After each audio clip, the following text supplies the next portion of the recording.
That little terrier had knocked over the same sidewalk planter again, and the shop worker came out already sure she knew the problem. Another morning mess outside her door. She stood it back up, swept the spill, and watched him walk past every other planter before touching that same cracked lower corner again with one careful paw. Then he stopped pawing hard and only tapped the base, backing up like the spill was not the part that mattered most to him in that moment.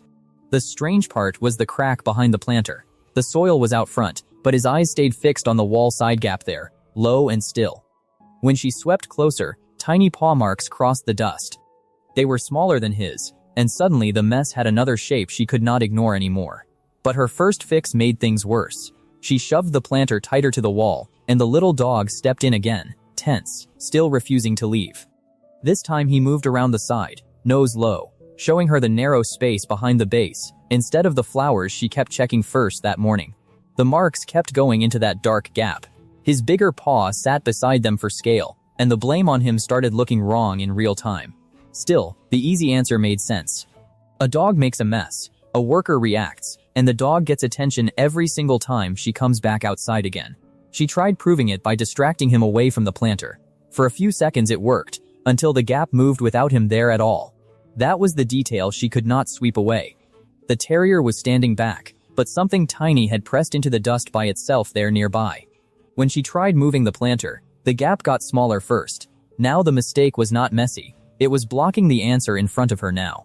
Then a small gray and white face appeared behind the cracked base, and the worker finally understood why the dog kept coming back there every single time that morning. She put the broom down, softer this time, and placed a folded towel beside the planter, instead of scolding him again for the mess in public. The terrier backed away and sat near the towel. For the first time all morning, he helped by doing absolutely nothing at all, just quietly waiting. The worker opened the gap a little, but the kitten slipped back into shadow. The right answer still had to be slower and quieter than her hands. Then the terrier touched the planter once, gently, without tipping it, and the worker held the base steady this time, finally reading him correctly at last. The kitten almost stepped out, but the worker reached too soon. One tiny paw pulled back, and everyone had to wait a little longer on purpose now.